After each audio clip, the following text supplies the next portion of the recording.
네, 윤석열 전 대통령에 대한 첫 결심이 서울중앙지법에서 열리고 있습니다. 특검은 윤 전 대통령에게 징역 10년을 구형했습니다.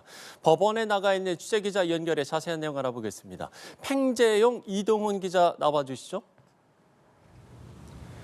네, 서울중앙지법에 나와 있습니다. 말씀하신 것처럼 오늘 오전 10시 10분부터 제 뒤로 보이는 서울중앙지법에서 윤석열 전 대통령에 대한 1심 공판, 결심 공판이 진행이 되고 있습니다. 윤 전 대통령의 내란 재판 중 첫 번째 결심 공판인데요. 관련된 자세한 내용 이동훈 기자, 사회부 법조팀 이동훈 기자와 함께 이야기 나눠보도록 하겠습니다. 이 기자, 오전부터 재판이 계속 진행 중인데 지금 어디까지 재판이 진행됐습니까? 네, 당초 예상과 달리 오전에는 윤 전 대통령의 체포방해 혐의와 관련한 특검의 구형이 끝이 났습니다. 이어서 그리고 변호인의 요청에 따른 서중 조사가 이어졌는데 이 역시 끝이 났고 지금은 최후 변론이 이어지고 있습니다. 네. 우선 지난 기일에 불출석했던 최상목 전 경제부총리나 이상민 전 행안부 장관에 대한 증인 신문이 재판부가 취소를 하면서 이제 구형이 이뤄졌고 구형도 끝이 났는데 이는 재판부가 1심 선고를 공소 제기 후 6개월 이내로 규정한 내란특검법을 따르기 위한 조치로 해석이 됩니다. 네, 지금 현재 재판은 거의 종반에 다다랐다 이렇게 보시면 될 것 같습니다. 앞서 말씀을 드렸다시피 특검은 이미 구형을 한 상태입니다. 윤석열 전 대통령에게 징역 10년을 구형했는데 이 기자, 이 관련된 내용도 좀 자세히 설명해 주시죠. 네, 말씀해 주셨다시피 특검은 윤 전 대통령에게 징역 10년을 구형했습니다. 박옥수 특검보는 윤 전 대통령이 수사와 재판 과정에서 국민에게 반성하는 마음을 전하기보다는 비상계엄 선포의 정당성을 반복 주장했고 불법성을 감추기에 급급했다고 강조했습니다. 그러면서 우리나라 역사에서 최고 권력자에 의한 권력 남용 범죄가 재발하지 않도록 엄중한 책임을 물을 필요가 있다고 구형 이유를 밝혔습니다. 혐의별로 보면 체포방해 혐의와 관련해선 윤 전 대통령이 경호처 직원들에게 직접 총을 보여줘라 내지는 인간 스크럼을 짜라 이렇게 지시를 내려서 위법적인 지시를 내렸다고 특검은 판단을 했는데 이를 근거로 특검은 국가 원수인 윤 전 대통령이 경호처를 사병화해서 법원이 발부한 영장 집행을 막았다고 봐서 전례 없는 형태가 고려돼야 한다며 양형 기준보다 높은 징역 5년을 구형을 했습니다. 네. 그리고 계엄이 국무회의 심의 대상임에도 윤 전 대통령은 의사 정족수 11명이 되자마자 회의를 진행을 했고 회의도 2분밖에 진행이 되지 않았죠. 여기에서 의견 수렴의 의사가 없이 정족수 채우기에 급급했다고 강조하면서 심의권 배제가 충분히 인정된다고 특검은 봤는데요. 네. 해당 혐의하고 외신 기자 프레스 가이드 전파 그리고 비화폰 관련 증거인멸 혐의는 여기에 징역을 3년을 구형을 했습니다.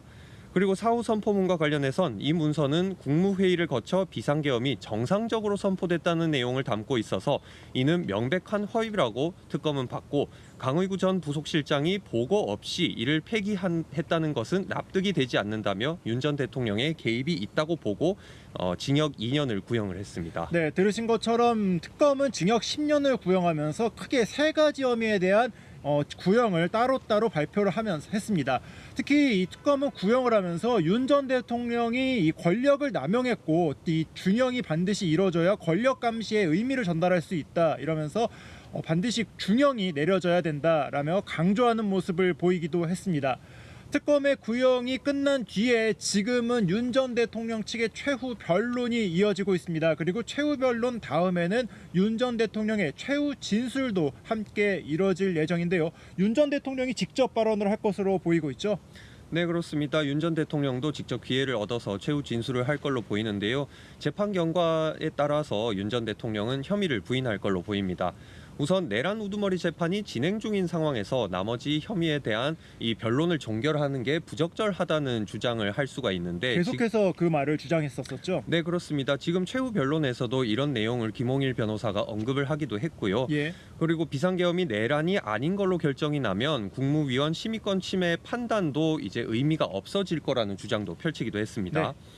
그리고 그리고 체포 방해 혐의에 대해서는 공수처가 내란죄 수사권이 없기 때문에 영장 집행 자체가 불법이라는 주장을 하기도 했었고 국무회의와 관련해서는 절차가 부족한 수준이라고 해서 이게 직권남용 혐의를 의율을 할 수 있는 거는 아니다. 정족수는 채워졌고 합법적으로 이루어졌기 때문에 그리고 대통령의 직무 권한 내에서 이루어졌기 때문에 합법적이라는 주장을 펼칠 수도 있습니다. 예. 그리고 사후 선포문과 관련해서는 모두 한덕수 전 총리의 책임으로 돌린 바 있죠. 네. 한 전 총리가 강의구 전 부속실장과 함께 상의를 해서 사후 선포문 부서 그리고 폐기까지 논의를 해서 자신의 책임은 없다고 주장을 하기도 했었고 오늘 최후 진술에서도 밝힐 가능성이 있습니다. 네, 앞서 윤 전 대통령은 본인의 탄핵 심판에서도 최후 진술을 1시간 넘게 길게 말을 한 바가 있습니다. 따라서 오늘 이곳 서울중앙지법에서 진행되는 첫 결심에서도 최후 진술을 상당히 길게 하지 않겠느냐, 이 같은 전망이 현재 나오고 있는 상황입니다. 특히 오늘 진행되는 재판은 내란 특검법에 따라서 생중계가 되지 않습니까? 녹화 중계가 되고 있는 상황인데 오전에 있었던 특검의 구형 같은 경우에는 이미 언론사를 통해서 공개가 됐고 오후에 진행되는 재판도 공개가 될 예정이죠. 네, 그렇습니다. 말씀하셨다시피 일단 오전 재판 모습, 특검의 구형 모습은 이미 녹화가 돼서 일반에 공개가 됐죠. 오후에도 오후 재판이 끝나면 이제 법원은 비식별 작업을 거쳐서 공개를 할 걸로 보입니다. 그런데 변호인의 최후 변론이나 아니면 말씀하셨다시피 윤 전 대통령의 최후 진술이 길어지게 되면 이 역시 작업을 거쳐야 되기 때문에 조금 더 늦게 공개가 될 수가 있습니다.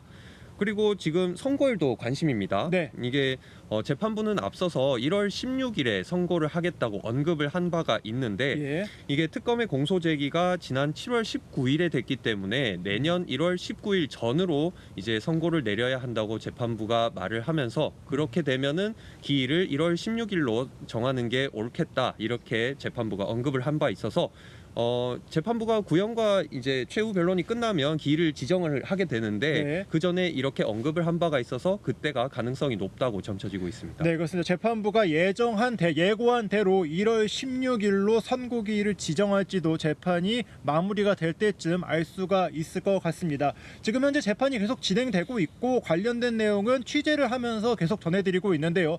조금 더 진행 상황이 다시 한번 들어오면 이곳에서 한 번 더 전해드릴 수 있도록 하겠습니다. 지금까지 서울중앙지법에서 전해드렸습니다.